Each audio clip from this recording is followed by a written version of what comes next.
The air was a measured thing, scrubbed of scent and memory. It cycled through the vents on a schedule precise to the millisecond, a sterile hum that was the only constant in Asset 734's life. He was not a person. He was Asset 734. The distinction was critical for function, for survival. The walls of his assigned domicile were the color of bone, seamless and smooth, absorbing light without reflection. There was one window, a sheet of polarized plexiglass that looked out onto the tiered geometric perfection of the Citadel, a city built to erase the chaos of nature. The light that filtered through it was never direct, never warm. It was a pale, clinical luminescence that cataloged the room's contents, a sleeping plinth that molded to his form, a nutrient dispenser, a sanitation unit, and a single silent terminal for cognitive diagnostics. He sat on the edge of the plinth, the synthetic fabric of his standard issue tunic cool against his skin. His hands rested on his knees, palms up, fingers still. He was waiting. The chronometer embedded in the wall pulsed a soft, white light. 7. The arrival was imminent. His previous guardian, Unit 8, had been decommissioned for efficiency degradation. That was the official term. Elian, a name that existed only in the ghost-ridden spaces of his own mind, knew it meant the Alpha had shown a flicker of pity, a hesitation. A moment where the protocol had frayed and something unquantifiable had bled through. The system did not tolerate such variables. The system corrected them. He was not an asset. He was a name whispered in the dark. He was Elian. He pushed the thought down, a familiar and painful compression in his chest. Emotion was a contaminant. Attachment was a system failure. The chime was soft, a single pure tone that signaled an authorized entry. The door slid open with a whisper of displaced air. The new one stood in the threshold, a silhouette against the antiseptic light of the corridor. He was taller than Unit 8, broader in the shoulders. The uniform, a severe charcoal gray armor weave, seemed less a garment and more a second skin, engineered to contain the power beneath it. He stepped inside, and the door sealed behind him. The silence that followed was different. It was not the empty, sterile silence of the room. It was a weighted, deliberate silence. It had presence. The Alpha moved to the designated guardian post, a recessed alcove near the door, and stood at parade rest. His movements were fluid, economical, each one a testament to years of brutal conditioning. Elian did not look at him directly. He tracked the reflection in the dark screen of the terminal. The Alpha's face was composed, a mask of disciplined neutrality. His jaw was strong, his hair cut brutally short, the color of ash. But his eyes, even in the distorted reflection, they were unsettling. They were not the cold, indifferent chips of obsidian that Unit 8 had possessed. They were the color of a storm-tossed sea, deep and turbulent, holding a stillness that felt more like containment than peace. For 3 days, they existed in this shared silence. The Alpha, designated Kale, did not speak. He performed his duties with unnerving precision. He monitored Elian's vital signs, his nutrient intake, his sleep cycles, all displayed on the datapad fused to his forearm. He was a machine, a perfect instrument of the system. Yet Elian felt his presence as a constant, low-frequency hum against his senses. The scrubbed air in the room seemed to thin around him, as if Kale's very biology was a force the purifiers could not entirely conquer. He carried the ghost of a scent, something sharp and clean like ozone after a lightning strike, a scent so deeply suppressed it was more a feeling than a fragrance. It was a violation. It was a revelation. On the 4th day, during the mandatory cognitive assessment, Elian's focus fractured. The patterns on the screen, complex, shifting geometric shapes he was meant to replicate with synaptic impulses, blurred into meaningless chaos. A spike of raw, unprotocoled panic tightened his throat. Failure meant recalibration. Failure meant pain. A red light flashed on the terminal. Cognitive dissonance detected. Asset performance below baseline. He squeezed his eyes shut, his breath hitching. The system would register the anomaly. Thorne would be notified. Director Thorne, with his soft voice and eyes that held the placid coldness of a frozen lake. He was the architect of this sterile world, the man who had overseen Elian's conditioning since childhood. Asset, a voice said. Low, resonant. It was the first time Kyle had spoken. The sound vibrated through the floor, through the plinth, into Elian's bones. It was not the clipped, metallic tone of a conditioned guardian. It held a rough, human texture. Elian opened his eyes. Kale had moved from his post. He stood beside the terminal, his formidable frame eclipsing the flashing red light. He was looking at the screen, not at Elian. Protocol dictated a guardian never directly engaged an asset during diagnostics. Protocol dictated a guardian report the failure immediately. Kale did neither. He extended a gloved hand and with one precise finger he touched the screen. The light went out. The test reset. Diagnostic cycle reinitiated. Focus, Kyle said, his gaze still fixed on the terminal. The word was not a command. It was not a threat. It was something else, something Elian could not categorize. It was grounding. Elian stared at the Alpha's back, at the rigid lines of his uniform. A single drop of sweat traced a path down his temple. He took a breath, the scrubbed air feeling suddenly sharp in his lungs. He turned his attention back to the screen, and this time the patterns settled. He matched them, one after another, his synaptic responses clean, efficient, perfect. The terminal chimed its approval. Baseline performance achieved. Call returned to his post, without another word. The silence descended once more, but it was irrevocably changed. It was no longer empty. It was filled with the echo of a single word, with the memory of a broken protocol. That night, Elian did not sleep. He lay on the plinth, staring at the ceiling, and felt the phantom sensation of an unsuppressed scent, the ghost of ozone and storm. He was asset 734. He was a controlled variable in a vast equation. But for the first time in a decade, a new number had been introduced into the calculation, a variable named Kale. And the entire edifice of his carefully constructed reality felt terrifyingly, thrillingly unstable. He was not an asset. He was not an experiment. He was a boy locked in a tower, and a crack had just appeared in the wall. The thought was dangerous, a spark in a chamber filled with volatile gas, but it was his. It was his alone. The week following the diagnostic incident was a study in controlled tension. Kyle remained a silent sentinel, his posture immaculate, his expression unreadable. Yet the air between them had been ionized, charged with the unspoken.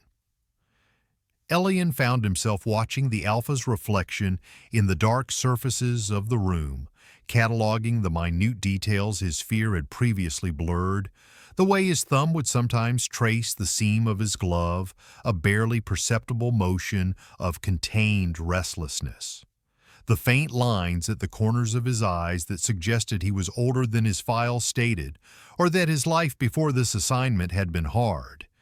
There was a scar, a thin silver line that cut through his left eyebrow, a tiny flaw in the manufactured perfection. Elian wondered how he had gotten it. He wondered if it had hurt.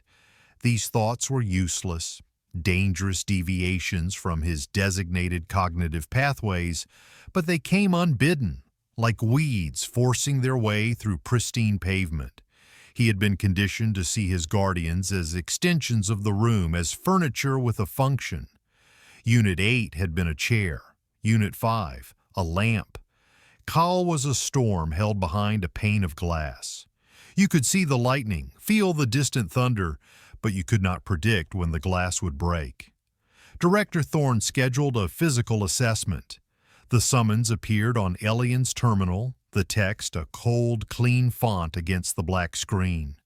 Asset 734 to report to Medical Bay 3 for somatic evaluation. 14 now. Kyle would escort him. It was the first time they would leave the domicile together. The journey through the Citadel's corridors was an exercise in sensory deprivation. The walls were the same bone white, the floors a polished gray composite that absorbed the sound of their footsteps. There were no decorations, no colors, only directional light strips that pulsed with a soft, rhythmic glow guiding them through the labyrinthine structure.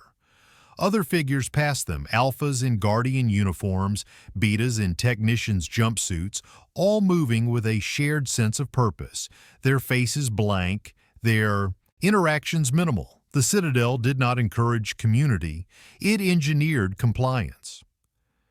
Elian walked 2 paces ahead of Kale, as protocol dictated. He could feel the Alpha's presence behind him, a solid, unwavering heat at his back. It was not comforting. It was a constant reminder of his status, his lack of autonomy. He was being led, managed, contained. Yet when a transport cart, silent and swift, rounded a corner too quickly, Kale's hand shot out, not touching him but hovering an inch from his arm, a shield of sheer presence that made the cart's automated pilot alter its course. The gesture was instantaneous, reflexive. It was also unnecessary. Elian's own senses had registered the cart. He had already been preparing to step aside. Kale's intervention was an instinct that had overridden his programming. Elian's heart stuttered, a frantic bird in the cage of his ribs.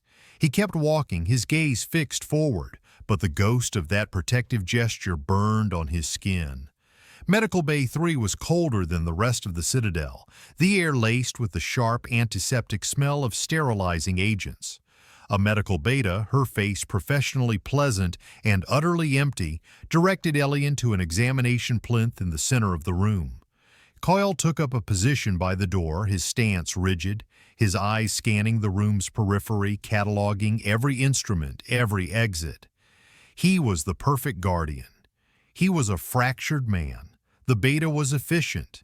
She drew blood, took tissue samples, ran a scanner over his body that mapped his cellular structure in glowing blue light. Elian endured it with the placid stillness he had been taught. He disassociated, retreating into the quiet, empty space in his mind where he could pretend the body on the table was not his. But Kale's presence kept pulling him back. He could feel the Alpha's gaze, not on him, but on the beta's hands, on the needle as it slid into his vein, on the scanner as it hummed over his chest. It was the focused, predatory stillness of a wolf watching a threat approach its charge. Asset's pheromonal output is trending low, the beta commented, reading the data on her screen.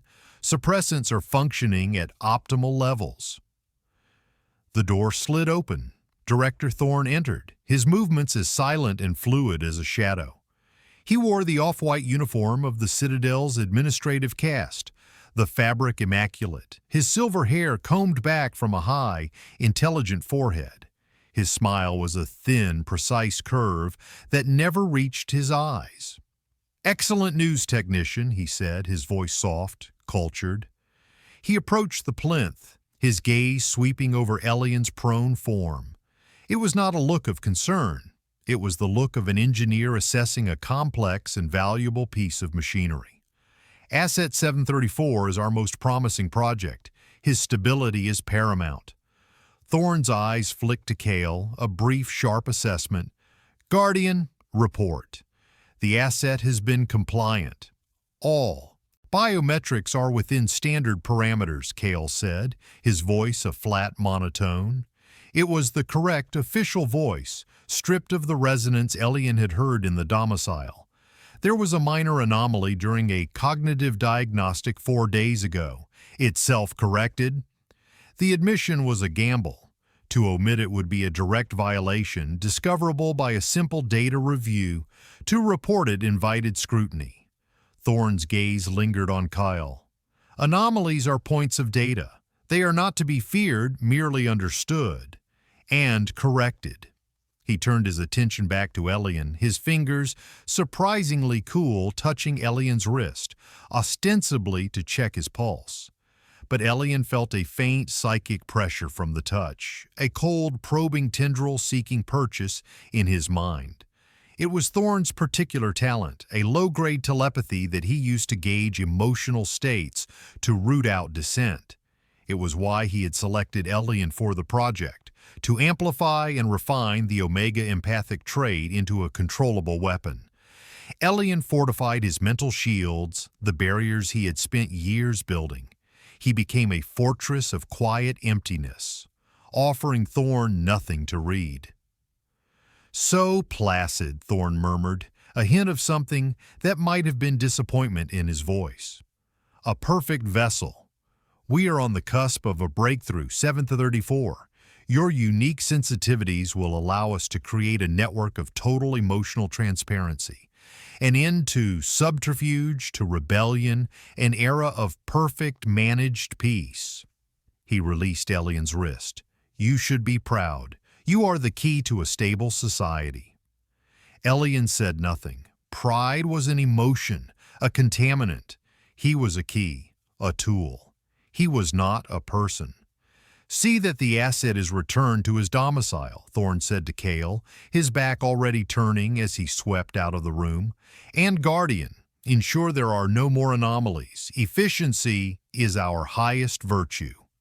The warning was clear, delivered with the casual precision of a scalpel. The journey back was silent, but the space between them vibrated with a new, sharper tension. Thorn's presence had been a catalyst, crystallizing the unspoken conflict.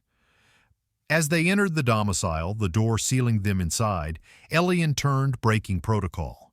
He looked directly at Kale for the first time. He met the storm-gray eyes, searching for something, anything, beyond the mask of discipline.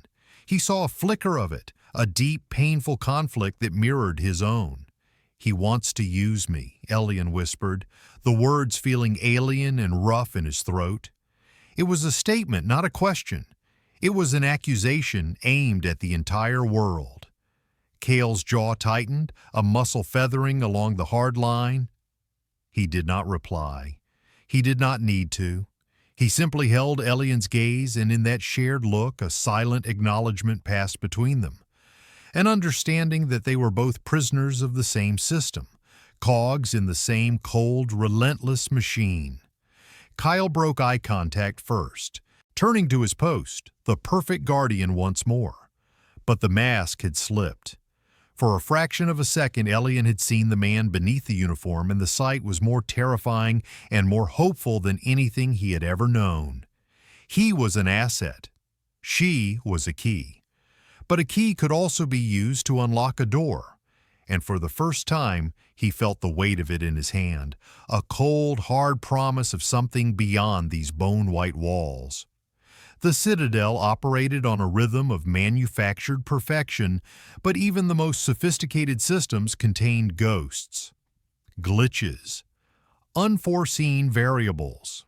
The transfer of raw materials from the lower levels was one such variable. It required assets to be moved through the Citadel's central transit nexus, a vast cavernous space that was the closest thing the city had to a public square. It was a place of controlled chaos, of intersecting pathways and humming transport tubes, all under the watchful gaze of automated sentinels and guardian patrols. Elian was being moved. A new phase of Thorn's project required his proximity to a primary neural amplifier located in Sector Gamma. The transfer was a security risk, but a necessary one. Elian, flanked by Kale, stepped onto the primary concourse, and the change in environment was a physical shock. The air, while still filtered, was thick with the passage of thousands of bodies, the faint, suppressed sense of alphas, betas, and the rare, heavily monitored Omega. The bone-white walls gave way to polished chrome and glowing conduits, the silence replaced by a low, omnipresent hum of machinery and the whisper of magnetic transports. Elian's senses, accustomed to the sterile deprivation of his domicile, were overwhelmed. The light seemed too bright, the sounds too sharp. His empathic abilities, usually dormant under layers of conditioning and suppressants, flickered.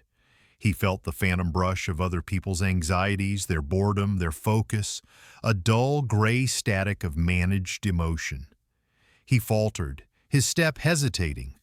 Kyle's hand was there again, not touching, but close, a warm, solid presence just behind his elbow, a silent anchor in the overwhelming sea of stimuli. "Stay close," Cale's voice was a low murmur, for Elian's ears alone. It cut through the noise, a point of focus. Elian nodded a small jerky movement and fell into step just behind the Alpha, using his broad back as a shield against the sensory assault. They moved toward the designated transport tube, a shimmering cylinder of light at the far end of the concourse. The crowd thinned as they approached the restricted sector platform. There were only a few other figures here, a pair of technicians arguing in low tones over a datapad, a stern-faced Alpha Guardian watching over a sealed cargo container. It was then that the lights flickered, once, twice, before plunging the entire concourse into a disorienting twilight lit only by the faint red glow of emergency strips along the floor. A collective gasp, quickly suppressed, rippled through the space. An automated voice, calm and unhurried, echoed from hidden speakers. "System integrity check in progress. Please remain calm. Power will be restored momentarily." Kyle's body went rigid. This was not a standard check. Standard checks were announced. This was an unscheduled failure. Or it was not a failure at all. "Stay behind me, he said. The words were not a suggestion. They were a raw, absolute command, stripped of all protocol. And then he did something that shattered every rule of their existence. He reached back, his hand closing around Elian's upper arm, and pulled him forward, tucking Elian's smaller frame into the space directly behind his own.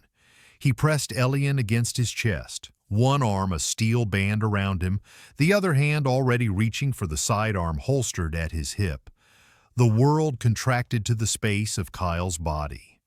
Elian was pressed against the hard plates of the armor weave, but he could feel the heat radiating from the man beneath it, the solid, rhythmic beat of his heart against his ear. The suppressed scent of ozone and storm bloomed, sharp and intoxicating, no longer a ghost, but a visceral reality. It flooded Elian's senses, short-circuiting his panic, replacing it with a strange, terrifying calm. He was being held, protected, shielded. It was a feeling so alien he had no name for it. From the direction of the cargo container there was a sharp hiss of hydraulics, then a metallic clang. The two technicians lay on the floor unmoving. The Alpha Guardian who had been watching them was gone. Figures emerged from the shadows cast by the container, 4 of them clad in matte black gear that absorbed the red emergency light, their faces obscured by polarized helmets. They carried pulse rifles, their movements swift and professional. They were not Citadel security. Kyle shifted, his body a living wall. He drew his weapon, the movement economical and deadly. "Sector Gamma transit platform is compromised." He spoke into his comms, his voice steady, devoid of fear. "Hostile contacts, 4 armed. Asset is secure." The response was a burst of static. The comms were being jammed. The figures advanced, fanning out, their rifles raised. They were silent, their discipline matching Cale's own. One of them raised a hand, gesturing toward Elian. They weren't here to destroy, they were here to acquire. Cale's arm tightened around Elian, a primal, possessive act. "Do not move from this spot," he ordered, his voice a low growl that vibrated through Elian's entire body.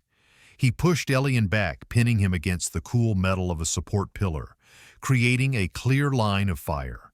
The first hostile fired. The air crackled, a bolt of blue energy searing the space where Kyle's head had been a moment before. Cale didn't dodge. He flowed, moving with a speed that seemed impossible for a man his size. He returned fire, 2 precise shots from his sidearm, One of the figures staggered, its rifle clattering to the floor. The concourse erupted. Alarms blared, a jarring, discordant shriek. Red lights flashed, strobing the scene in a macabre rhythm of light and shadow. People were screaming now, the citadel's enforced calm shattering into primal fear. Kale was a whirlwind of controlled violence. He moved between the pillars, using them for cover, his shots always precise, always aimed for disabling points. A weapon, a knee joint. He was not trying to kill them, he was trying to neutralize them. He was trying to protect his charge. Elian was frozen, his back pressed against the pillar. The sounds, the lights, the smell of ionized air, it was all too much. His empathic senses, raw and exposed, were slammed with the pure, unadulterated intent of the attackers, a cold, acquisitive focus, and beneath it a torrent of emotion from Kale. Not fear, not anger, a ferocious, crystalline wave of protection. It was a feeling so pure and powerful it burned. It was a language he had never been taught but understood perfectly. Another hostile closed in, flanking Kyle. Elian saw it, his mind processing the trajectory, the angle. The attacker was aiming for Kale's exposed side. "Left!" Elian screamed, the sound tearing from his throat. The word was a foreign object, sharp and painful. Kale reacted instantly, without hesitation, spinning low. The energy bolt sizzled over his head, striking the pillar and showering Elian with harmless sparks. Kale's return shot caught the attacker in the chest, sending him sprawling. Only one remained. He stood his ground, raising his rifle, not at Kale, but directly at Elian. It was a choice, a threat. Kale saw it. In that split second, two paths diverged. His protocol dictated neutralizing the threat to himself to maintain control of the asset. His instinct screamed something else entirely. He didn't fire. He threw himself in front of Elian. The world became a blur of motion, the massive form of the Alpha eclipsing everything. Elian heard a sickening thud, a grunt of pure animal pain torn from Kale's throat. The hostile crumpled to the ground, a tranquilizer dart protruding from his neck, fired from the other end of the concourse as Citadel security finally arrived. The main lights flickered back on, flooding the scene with harsh, white brilliance. Kyle was on one knee in front of Elian. His left shoulder was smoking, the armor weave blackened and melted where the energy bolt had struck. His face was pale, beaded with sweat, his jaw clenched against the pain. But his eyes, when they found Elian's, were clear. He was still the shield. He was still the wall. He had taken the hit. For him. Security forces swarmed the platform, securing the unconscious attackers, their metallic voices barking orders. A medical team was already rushing toward them, but Elian saw none of it. He saw only the man kneeling before him, the man who had broken every rule. He reached out a trembling hand, his fingers brushing against the unyielding line of Kale's jaw. The contact was electric. Kale flinched, not from the touch, but from the intimacy of it, the sheer impossibility of the moment. "You're hurt," Elian whispered. Kale's eyes held his. He didn't deny it. He didn't speak. He simply knelt there, a guardian who had shielded his charge not out of duty, but out of something far more dangerous, something that had no name in the Citadel's lexicon. And in the sterile, controlled world of Asset 734, that unnamed thing was the most profound rebellion of all. The aftermath of the attack was a whirlwind of cold, efficient procedure. Elian was whisked away by a separate security detail, subjected to another battery of medical and psychological scans designed to assess any potential trauma or contamination. He moved through it all like an automaton, his body compliant, his mind locked on the image of Coyle kneeling before him, the scent of ozone and pain clinging to his senses. He was returned to his domicile hours later. The room was the same, the air scrubbed, the light measured, but it felt different. It felt like a cage, smaller and more suffocating than before. He waited, The silence was absolute, a crushing weight. Kyle was not there. His post was empty. A new guardian stood outside the door, a faceless alpha whose presence was a void, lacking the charged energy Elian had grown accustomed to. Fear, a cold, familiar serpent, coiled in his stomach. Kyle was damaged. The system did not tolerate damaged assets. Whether a guardian or a project, imperfection was met with decommissioning, recalibration, erasure. He paced the length of the room, the movement a stark contrast to his usual stillness. He was a variable out of control. The memory of Kale's body against his, the solid beat of his heart, the raw, protective energy that had poured off him, it had rewired something deep inside Elian. The carefully constructed walls of his conditioning were crumbling, and he did not know what he would find in the rubble. The door chimed. Elian froze, his heart seizing. The door slid open and Kale stepped inside. He was dressed in a fresh uniform, the armor weave immaculate. There was no sign of the injury, no melted plastoid, no hint of pain. But Elian could see it. He could see the subtle stiffness in Kale's left shoulder, the way he held his arm just a little too close to his body. He saw the faint bruising high on his cheekbone that the cosmetic synthesizers hadn't quite erased. He saw the exhaustion deep in his storm-gray eyes. The other guardian retreated and the door sealed, leaving them alone once more. The silence was thick with everything that had happened, with everything that had been revealed. Kale moved to his post, his steps even, controlled. He was attempting to reset the boundary, to rebuild the wall of protocol that had been so spectacularly breached. Elian would not let him. "They hurt you," Elian said, his voice quiet but firm. It was not a question. Kyle's gaze remained fixed on the far wall. "My operational capacity is at 97%. The damage was superficial." It was a lie, a clinical, precise lie. Elian could feel the throb of pain from him, a low, persistent pulse in the space between them. His own empathic sense, awakened by the chaos, was now a raw, open nerve. "Why?" Elian took a step toward him. "Protocol is to prioritize the asset's containment. Your self-preservation is secondary but integral to that directive. You should have neutralized the threat. You shouldn't have shielded me." Kyle's jaw tightened. For a long moment he said nothing. Elian could see the battle being waged behind his eyes, the conflict between a lifetime of conditioning and a single world-altering instinct. The tactical analysis showed a 92% probability that shielding you was the most effective way to ensure your survival, Kale said, his voice flat, reciting a report he had likely already filed. Another lie. It was a plausible rationalization, a way to frame his actions within the system's logic. But they both knew the truth. It had not been a calculation. It had been a choice.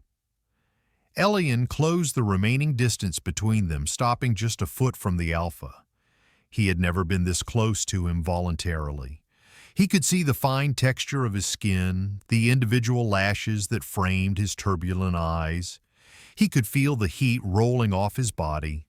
"Look at me," Elian commanded, his voice trembling with an authority he didn't know he possessed. Slowly, as if moving against an immense physical pressure, Kale turned his head. His eyes met Elian's. The mask of the Guardian was gone. In its place was a raw, aching vulnerability that mirrored Elian's own. "Why?" Elian asked again, his voice now a whisper. Kale's gaze dropped to the floor. "I was an asset once," he said, the admission costing him everything. The words hung in the sterile air, heavy and damning. "Project Chimera. They were trying to integrate alpha predatory instincts with battlefield strategy tech, enhance aggression, suppress empathy, make perfect soldiers." Elian felt a tremor of shock, a sickening recognition. Project Chimera. He had seen the files in Thorne's database during a rare security lapse, a failed project. The subjects had either gone psychotic from the sensory conflict or suffered total neural collapse. Most of us didn't survive the conditioning, Kyle continued, his voice rough. I was one of the few who remained stable enough for reassignment. They repurposed me, wiped my memories, channeled the aggression into a guardian protocol. I became a tool, just like you. The pieces clicked into place. The shared sense of imprisonment, the instinctive connection. They were two sides of the same coin, both forged in the cold fire of Thorn's ambition. Kale was not just his guardian. He was his predecessor. He was a ghost of a future Elian was meant to avoid. But they didn't wipe everything, Elian said, understanding flooding him. The instinct to protect, it's still there, underneath the protocol. Kyle looked up and his eyes were filled with a bleak, desolate sorrow. They tried to turn it into a weapon, a possessive, controlling impulse, but they couldn't erase what it was originally tied to, an Omega, a mate.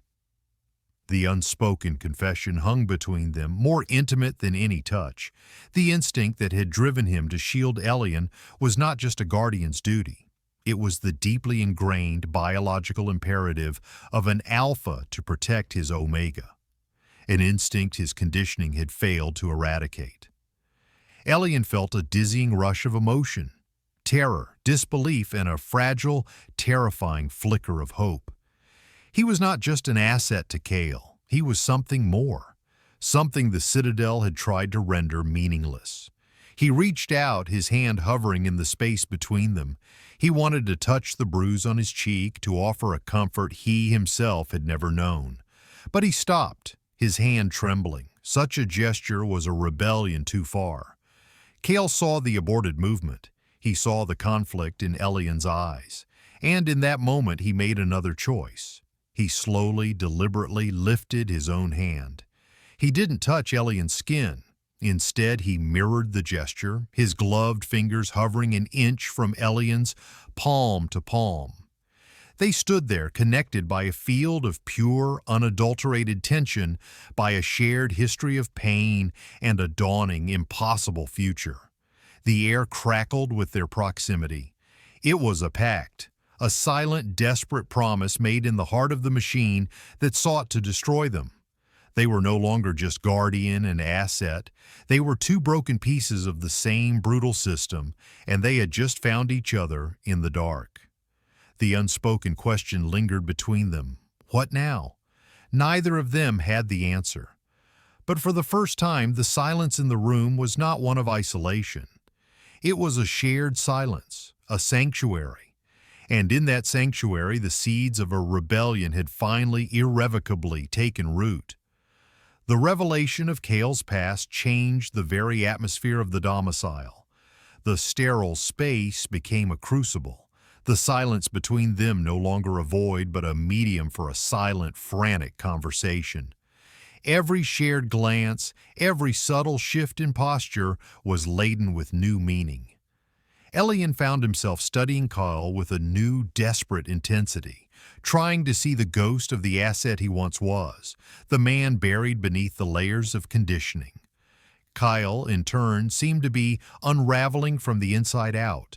The rigid discipline of his posture would occasionally slacken, a flicker of exhaustion or pain crossing his features before being brutally suppressed.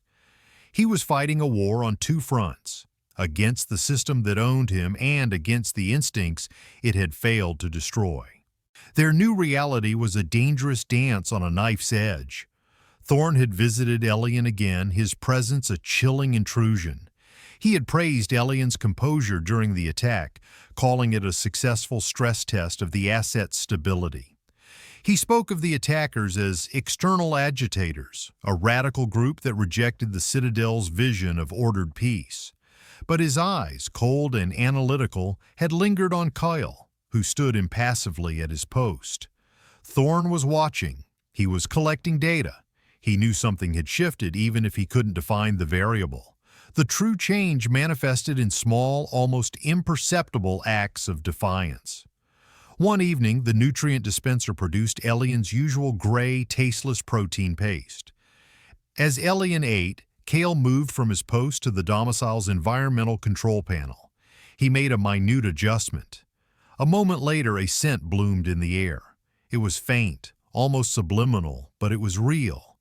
The smell of synthetic jasmine, a fragrance file buried deep in the system's archives, deemed non-essential and emotionally provocative. It was a pointless, beautiful, and incredibly dangerous gesture.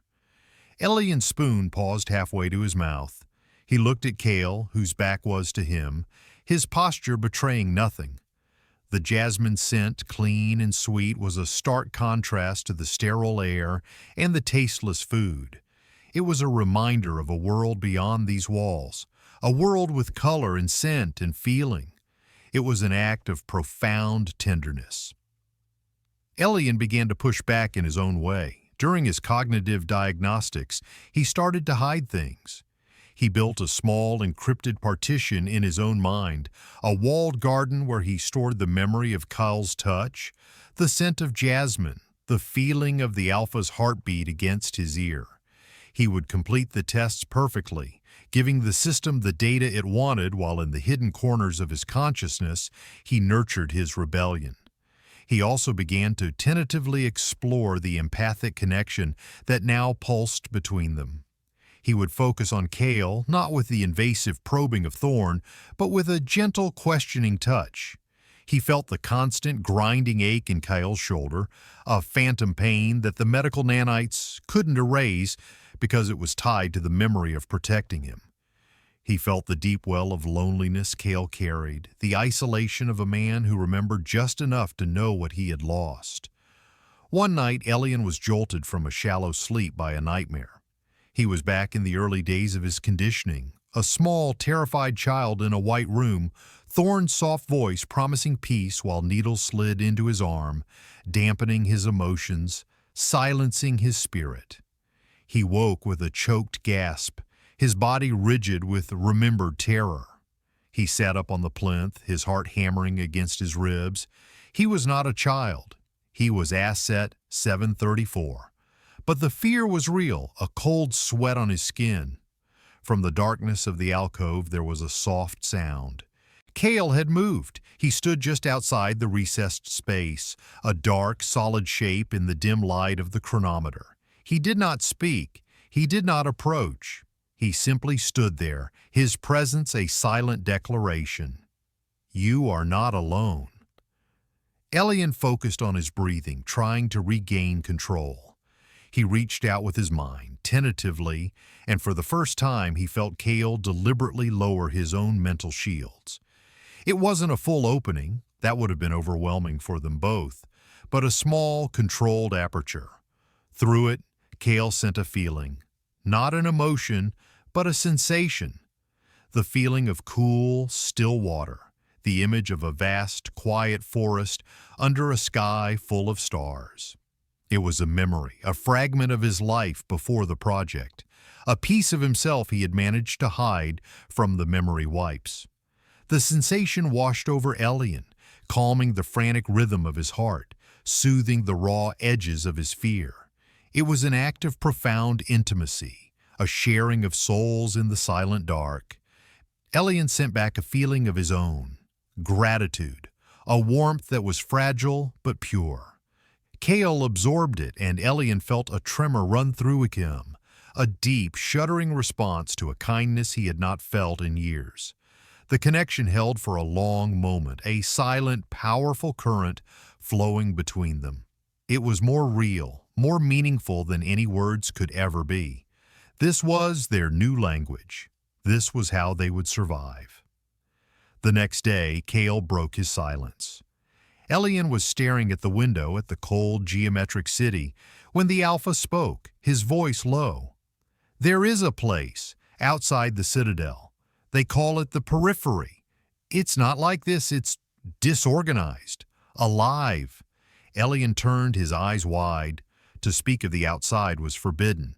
It was painted as a toxic, chaotic wasteland inhabited by savages. They say it's uninhabitable, Elian recited the conditioned response. Propaganda, Kale stated, the word a hard, sharp stone thrown into the placid pool of Elian's reality. The Citadel needs its workers to believe there is no alternative. It needs its assets to believe there is no escape. He took a half step out of his alcove, his body angled toward Elian. The group that attacked the concourse, they weren't trying to harm you. They were trying to liberate you. They're from the periphery. They know what Thorn is doing. The truth of it settled over Elian, cold and heavy. He was a prize, a weapon sought by two opposing forces, but one of them offered a cage and the other a chance, a dangerous, uncertain chance. "Why are you telling me this?" Elian asked, his voice barely a whisper. Cale's gaze was intense, the storm in his eyes raging. "Because Thorn is accelerating the project timeline. I reviewed his private logs. He's preparing for the final phase of your integration with the neural amplifier. Once it's done, your consciousness, your empathy, it won't be your own anymore. It will be a tool for him to control the entire Citadel. There will be nothing left of you." The words were a death sentence. Recalibration was one thing. This was total annihilation of the self. "We don't have much time," Kyle said, his voice dropping even lower, filled with a desperate urgency. And in that moment, Elian understood. Cale was not just giving him information. He was offering him a choice. He was presenting him with the idea of a future, a concept so foreign and so terrifying that Elian could barely comprehend it. Stay and be erased. Or run and risk everything for a life he couldn't even imagine. He looked at Cale, at the man who was both his guard and his fellow prisoner, the man who smelled of storms and offered him memories of starlit forests. He was an asset. He was a key. And a key was useless if it was never turned in a lock. "How?" Elian asked, the single word a declaration of intent, a leap of faith into a dark, unknown abyss. A faint, almost imperceptible relaxing of the tension in Kyle's shoulders was his only reply. But it was enough. The plan had begun. The plan was a ghost, an idea that lived only in the silent spaces between them. Kyle could not speak of it aloud. The domicile was saturated with audio sensors. He couldn't write it down. Every terminal was monitored. He communicated it through action, through data fragments, through the new language of their shared consciousness. He began by subtly manipulating the domicile's maintenance schedule, a request for a diagnostic on the air filtration unit, citing intermittent power fluctuations. It was a lie, but a plausible one. The maintenance would require a technician, which meant for a brief period, the door protocols would be shifted to a manual override controlled by the Guardian. A window, a tiny 30-second window. During Elian's physical conditioning sessions, Cale altered the routines. He replaced the standard muscle-toning exercises with drills that built stamina, agility, and speed.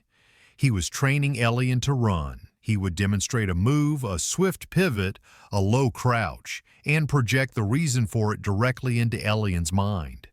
For narrow corridors, for uneven ground, Elian's body, soft and unused to true exertion, protested. His muscles ached, his lungs burned, but he pushed through the pain, fueled by a desperate, burgeoning hope. He was not just an asset's body. He was a vessel for escape, and he would not let it fail. Cale also began a campaign of subtle sabotage. He would access the Citadel's network through his Guardian datapad, a high-level clearance that gave him broad, if monitored, access. He spent hours in the dead of night, when Elian was sleeping, planting ghost signals, creating false data trails, corrupting minor sensor logs. He was creating noise, a digital smokescreen to cover their eventual flight. He was a scalpel, precisely and carefully cutting the nerves of the system that watched them. The strain on Cale was immense. Elian could feel it, a constant thrum of exhaustion and focused tension radiating from him. He was sleeping less, eating little, his entire being coiled into a single point of purpose. Elian, in turn, became the lookout. His empathic sense, once a source of torment, was now a tool. He would extend it, a fine, invisible net, feeling for the cold, probing touch of Thorne's mind, for the blank and curious thoughts of the guards in the corridor. He was their early warning system. One afternoon, while Cale was interfacing with the network, a sudden, sharp mental presence brushed against Elian's shields. Thorne. He was doing a remote sweep. "He's watching," Elian breathed, his eyes wide with panic. Cale's fingers didn't stop moving on his datapad. He projected a wave of calm, a silent command. "Stall him." Elian closed his eyes, his heart hammering. He deliberately triggered a biofeedback alert, spiking his heart rate and flooding his system with stress hormones. An alarm chimed softly on a remote console in Thorne's office. The director's mental presence immediately shifted, focusing on Elian's vital signs. It was the data Thorne understood, the language of the body. While Thorne was distracted by the biological anomaly, Cale completed his task, severing the connection and wiping the access log in a fraction of a second. He then crossed the room to Elian, placing a hand on his shoulder. "Asset is exhibiting signs of somatic anxiety," Cale said, for the benefit of the audio sensors, his voice the perfect flat tone of a guardian, initiating calming protocol. The touch was electric. Through his glove, Cale sent a jolt of his own energy, a grounding force that stabilized Elian's racing heart. He also sent a single, clear thought: "It's done. Tonight. Tonight." The word echoed in the sudden stillness of the room. The abstract plan had solidified into a terrifying, imminent reality. There would be no more preparation, no more waiting. The hours that followed were the longest of Elian's life. He went through the evening routine, nutrient pace, sanitation cycle, cognitive wind-down, all on autopilot. His mind was a maelstrom of fear and anticipation. He looked at the bone-white walls that had been his entire world, and for the first time, he saw them not as a cage, but as a shell he was about to shed. As the domicile's main lights dimmed for the sleep cycle, leaving only the soft glow of the chronometer, Cale moved from his post. He didn't speak. He walked to the wall panel that housed the domicile's emergency power conduit. He produced a small metallic tool he must have secreted on his person. With deft, silent movements, he bypassed the cover. He looked at Elian, his eyes dark and serious in the dim light. He gave a single, sharp nod. Now. He jammed the tool into the conduit. The room's lights, the chronometer, the faint hum of the vents, everything died. They were plunged into absolute, disorienting darkness and silence. The short circuit would trigger a localized power failure, forcing the corridor guards to investigate. It was the distraction they needed. In the blackness, Cale's hand found Elian's. His grip was strong, sure. It was not the grip of a guardian on an asset. It was the grip of a partner, an equal. "Don't let go," Cale's voice was a low growl beside his ear. The domicile door hissed open, not with its usual quiet efficiency, but with a grating mechanical sound. Cale had triggered the manual override. They slipped into the corridor. It was also dark, lit only by the flashing red of the emergency strobes. The two guards who had been posted there were further down the hall, their backs to them, focused on a sparking panel where Cale had created the diversion. Cale pulled Elian in the opposite direction, their footsteps swallowed by the rising shriek of the alarm. They moved with a terrifying speed, Cale's long strides forcing Elian into a run. They were a ghost, a shadow slipping through the veins of the citadel. They navigated the labyrinthine corridors, Cale's knowledge of the layout preternatural. He had studied the schematics for weeks, memorizing every junction, every service hatch, every camera blind spot. An intersection. A security patrol rounded the corner, their flashlights cutting through the strobing darkness. Kyle reacted instantly, pulling Elian into a darkened doorway, pressing their bodies flat against the wall. Elian's breath hitched, his face pressed into the hard armor of Kyle's chest. He could feel the controlled thunder of the Alpha's heart, smell the sharp scent of his adrenaline. The patrol passed, their boots echoing on the polished floor, their voices sharp and urgent. They were shadows in a sea of shadows. They moved on, descending into the Citadel's lower levels, the service corridors where the air was thick with the smell of ozone and hot machinery. The pristine white walls gave way to exposed conduits and raw metal. It was the city's guts, a place assets were never meant to see. A klaxon began to blare, a deeper, more resonant tone, the Citadel-wide lockdown. Thorne knew. He knew it was not a power failure. He knew his asset was gone. "He's cut off the main transit routes," Kyle said, his voice tight. "He's boxing us in." He pointed to a narrow ventilation shaft, its cover held on by 4 heavy bolts. "This is our only way out." He began to work on the bolts, his fingers sure and steady despite the urgency. Elian stood guard, his senses stretched to their limit. He could feel the approaching vibrations of security teams, the cold, focused rage of Thorne's mind spreading through the Citadel like a virus. It was a suffocating pressure, a promise of retribution. The last bolt came free. Cale pulled the heavy grate aside. "Go," he urged, his hand on Elian's back. Elian scrambled into the shaft, the cold metal shocking against his hands. It was pitch black, the air thick with dust. He crawled forward, his heart pounding in the enclosed space. Kyle followed, pulling the grate back into place behind them. They were sealed in the darkness, the sounds of the pursuit suddenly muffled. There was only the sound of their own ragged breathing, the scrape of their bodies against the metal. They were free from the domicile, but they were now trapped in the walls of the Citadel itself, with the architect of their imprisonment hunting them with the cold, relentless precision of a god. The escape was far from over. It had just begun. Crawling through the ventilation shaft was like being swallowed alive. The darkness was absolute, a thick, suffocating blanket that erased all sense of direction. The air was stale, tasting of dust and rust. Elian's soft tunic snagged on unseen screws, and the cold metal scraped his knees raw, but he pushed forward, propelled by the solid presence of Kyle behind him. The Alpha was their engine, his powerful form moving with a surprising agility in the cramped space, his low voice a constant reassurance in the dark. "Keep moving, straight ahead, another 50 meters. He had the layout of this network memorized, another piece of his meticulous plan.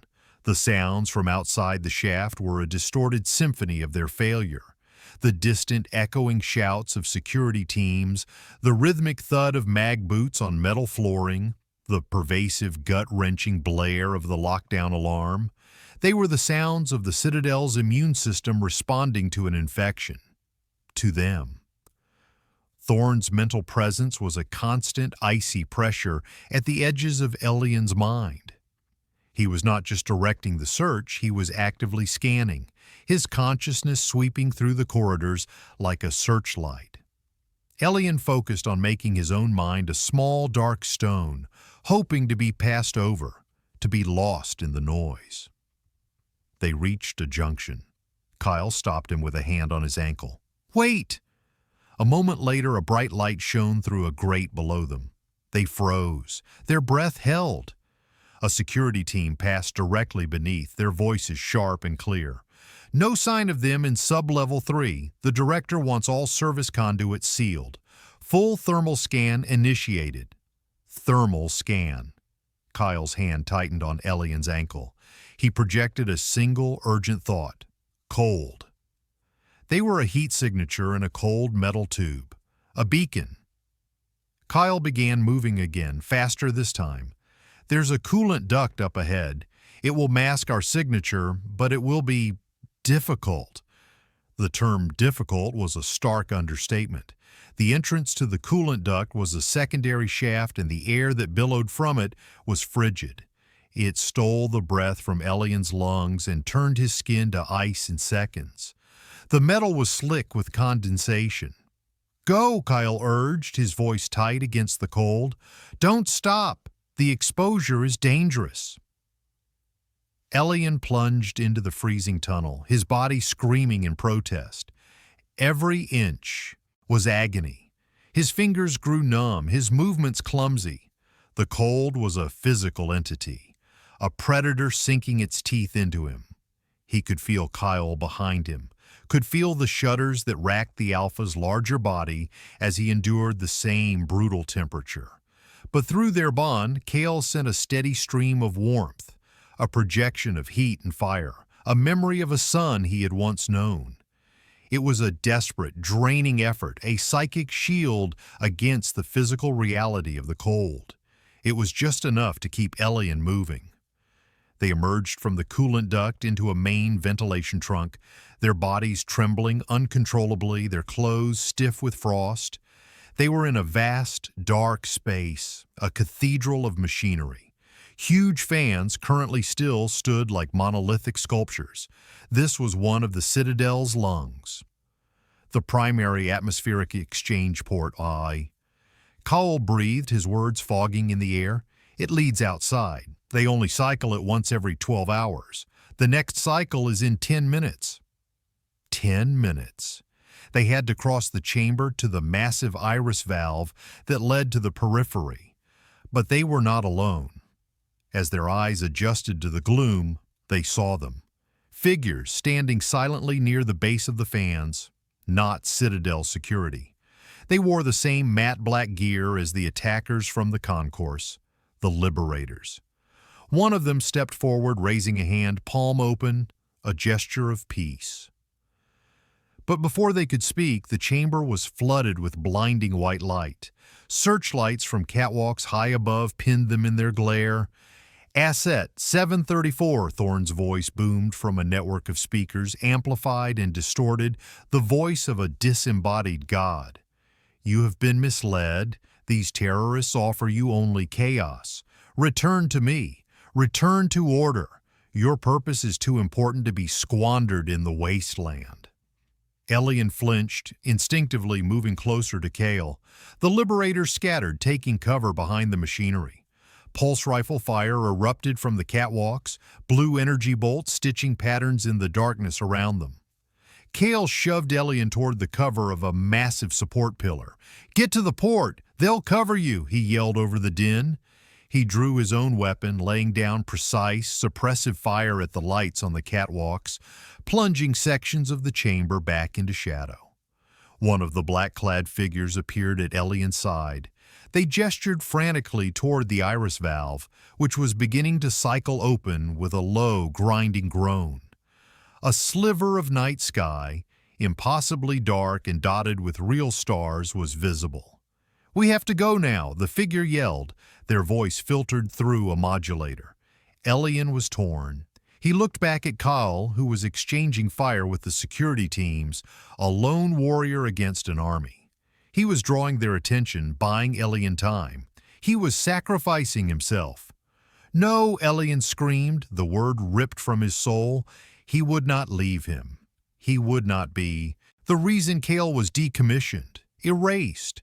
He turned to run back, but the Liberator grabbed his arm. He's giving you a chance. Don't waste it. But Elian's bond with Kale was a physical thing, a tether. He could feel the Alpha's resolve, his grim determination. He could also feel his pain as a stray shot grazed his side, a searing heat that lanced through their connection. The pain galvanized Elian. His fear dissolved, burned away by a sudden, white-hot rage. A rage at Thorne, at the Citadel, at a system that demanded such a sacrifice. He closed his eyes, and for the first time, he did not retreat into his mind. He reached out. He gathered all the pain, the fear, the repressed emotion of a lifetime, and he pushed it outward. He aimed it at the men on the catwalks, at the cold, clinical minds of the security forces. He showed them what Thorne had done to him. He showed them the needles, the isolation, the relentless stripping away of his humanity. He broadcast his agony. The effect was instantaneous. The pulse fire faltered. One of the guards on the catwalk cried out, dropping his rifle and clutching his head. Another staggered back, his face a mask of confusion and horror. They were not conditioned to feel.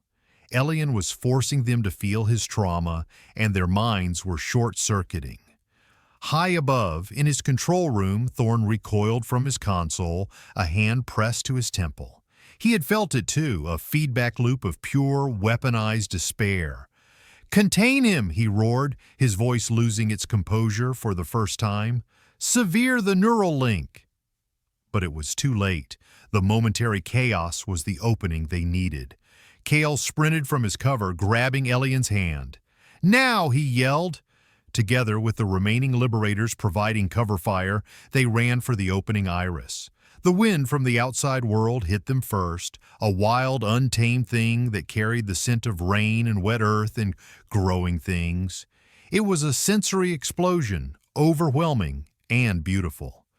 They scrambled through the massive grinding metal leaves of the valve just as it began to close again. They were out. They stood on a wide platform, the wind whipping at their clothes. Below them was not the sterile geometry of the citadel, but a sprawling, chaotic landscape of mismatched buildings and tangled greenery, lit by the warm, flickering glow of fires and chemical lamps. The periphery, behind them the iris valve sealed with a final booming clang. They had made it. Kyle leaned against the wall, his breath coming in ragged gasps, one hand pressed to the bleeding wound on his side. He was hurt, exhausted, but he was smiling. A true, unguarded smile that transformed his harsh features. Elian stared at him, then out at the chaotic, living world before them. He was trembling, not from cold, but from a terrifying, exhilarating freedom. He took a breath, a real breath, of real air. It was the first one of his life. He was not an asset. He was not a key. He was Elian, and he was finally, impossibly, free. The platform was a precipice between two worlds. Behind them, the smooth, featureless wall of the citadel was a monument to sterile order, a tomb they had just escaped. Before them, the periphery sprawled in the pre-dawn gloom, a chaotic tapestry of life and decay. The air itself was a revelation, thick and complex, layered with the sense of wood smoke, damp soil, and something vaguely metallic and sweet. It was unfiltered, untamed. It was the smell of reality. The two surviving liberators approached, removing their helmets. One was a woman with sharp, intelligent eyes and hair cropped short. The other, a man with a kind, weary face. "You did it," the woman said, her voice filled with a weary awe. She looked from Elian to Kale, her gaze lingering on the Alpha's wound. "We need to get him to the infirmary. Now." Kyle pushed himself off the wall, his face pale but resolute. "I'm functional." "You're bleeding," Elian stated, his voice sharp with a new, unfamiliar feeling. Worry. It was a raw, aching thing in his chest. He reached out, his fingers hovering over the dark, spreading stain on Kyle's uniform, afraid to touch, afraid not to. Kyle's hand covered his grip surprisingly strong. "It's nothing." The woman, whose name was Anya, shook her head. "It's a pulse wound. It needs to be cauterized before it gets infected. Our medic is waiting. We have to move before a Citadel drone patrol spots us." They led them down a series of rickety metal staircases bolted to the side of an old, repurposed industrial structure. The descent was dizzying, a journey from the sky to the earth. As they went lower, the sounds of the periphery grew louder. The distant clang of metal on metal, the murmur of voices, the faint strains of music. It was the symphony of an unstructured society, messy and vibrant. The infirmary was a cramped, well-lit room in the heart of a warren of interconnected buildings. It smelled of antiseptic herbs and clean linen.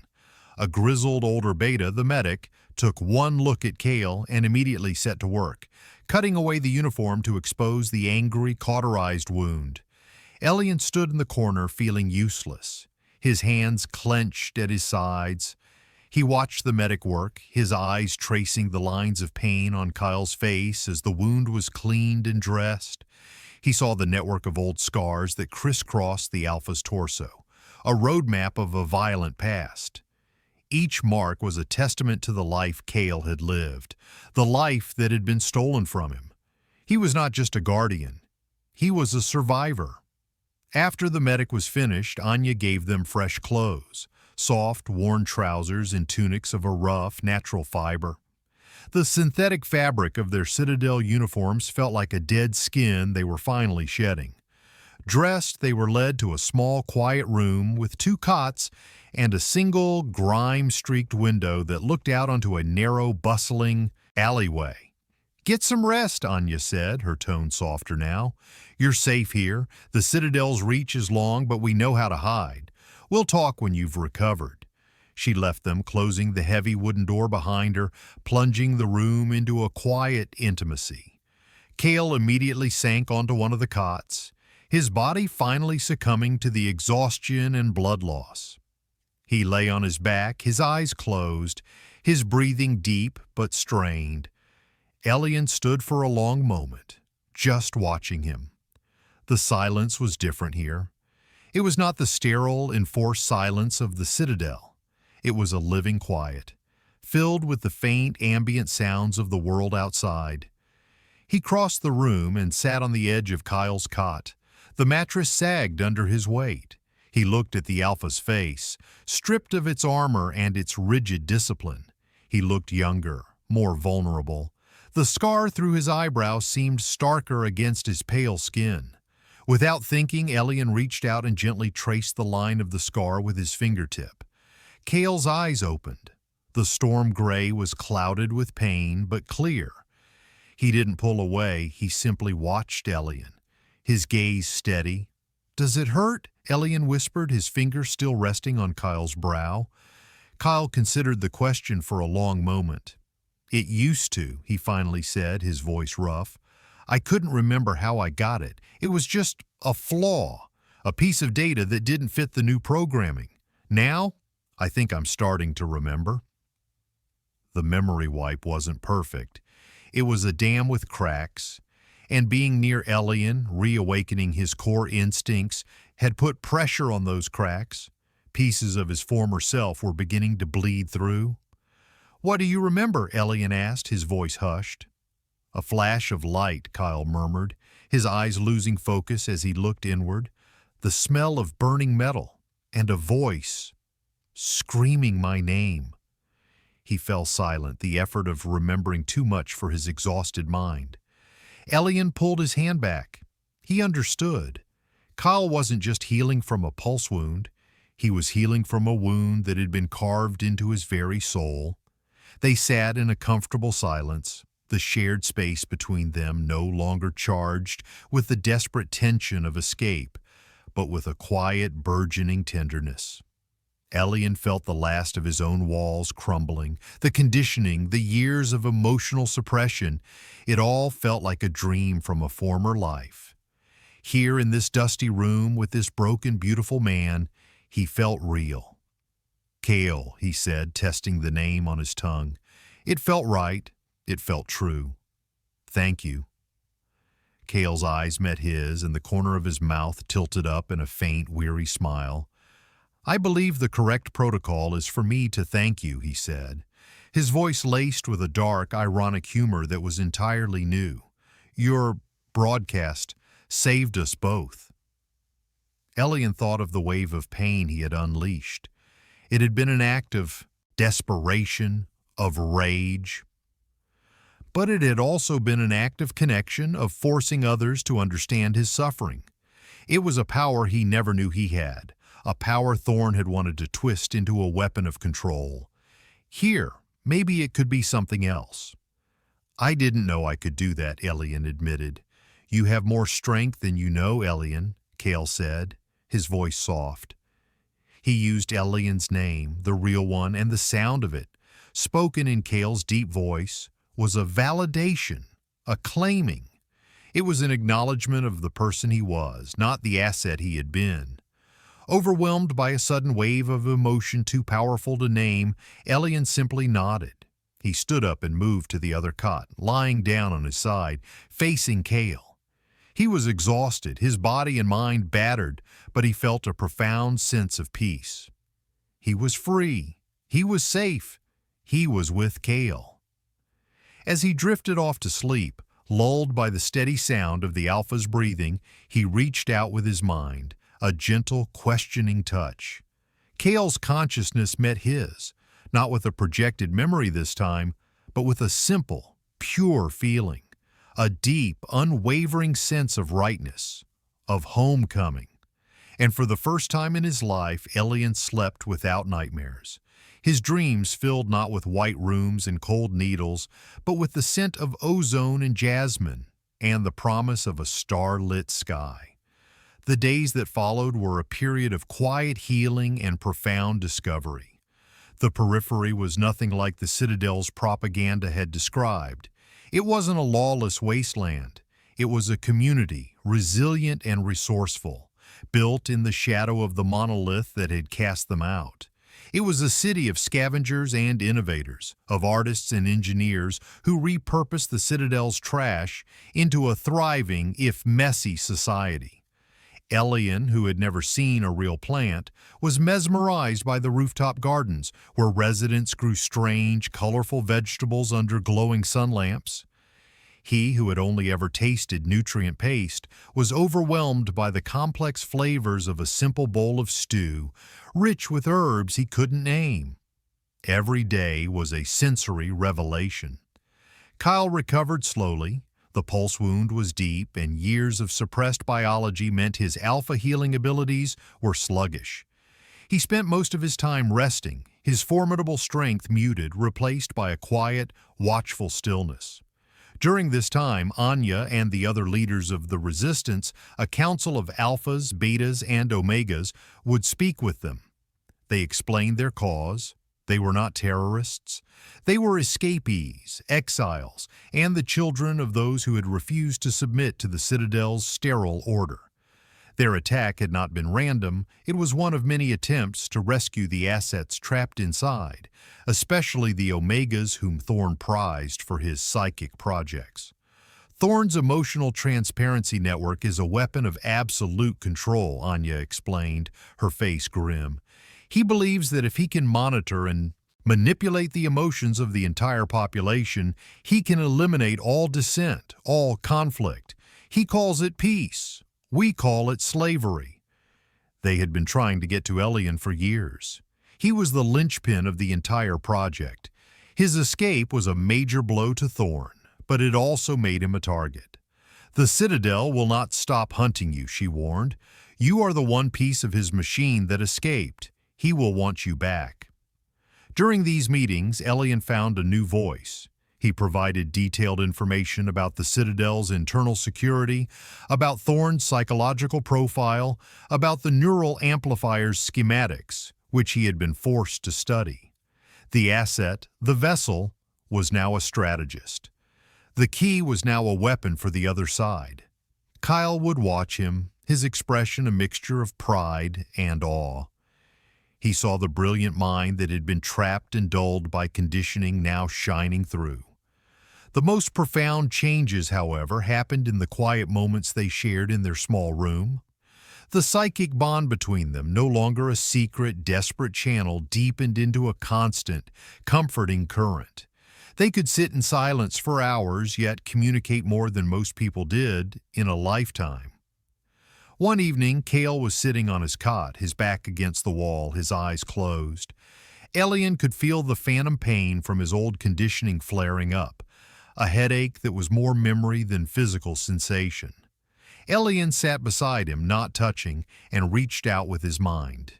He didn't try to take the pain away. Instead, he shared a memory of his own, a new one. The taste of the vegetable stew, the warmth of the bowl in his hands, the feeling of satisfaction and nourishment.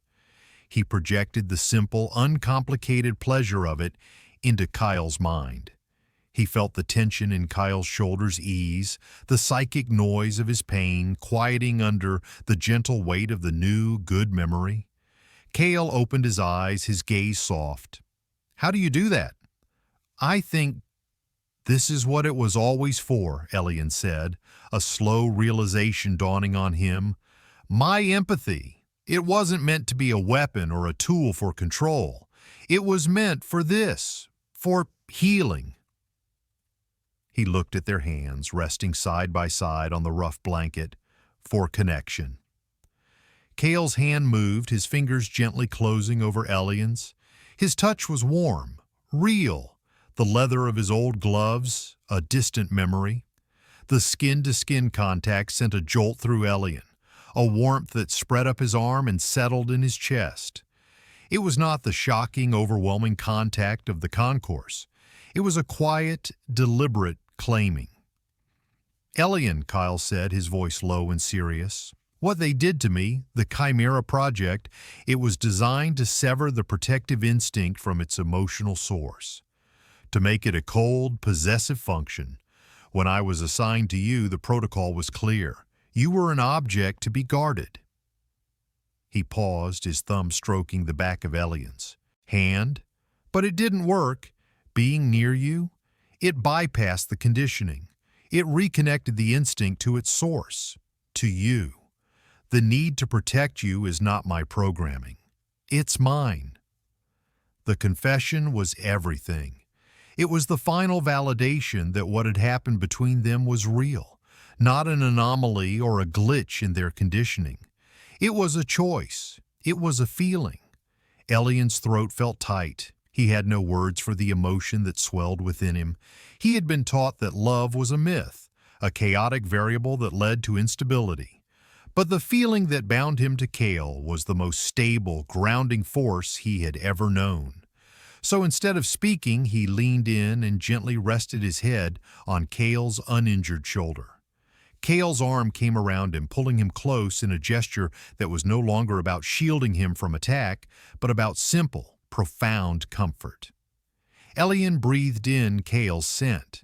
The ozone and storm was still there, but it was softer now, mingled with the faint, clean scent of the herbal soap from the infirmary. It was the scent of the man, not the soldier. It was the scent of home. They stayed like that for a long time, watching the strange lights of the periphery flicker to life in the alleyway outside their window. They were two broken people, remade by a brutal system, who had found a way to heal each other. They were fugitives, hunted and in constant danger. Their future was a vast, terrifying unknown. But in that small, quiet room held in the circle of Kale's arm, Elian felt not fear, but a quiet, defiant hope. The Citadel had tried to turn them into monsters and tools. It had failed. They were not an asset and a guardian. They were Elian and Kale, and they were just beginning to discover what that meant. The fight was far from over, but for the first time, they were not fighting alone. They were fighting together.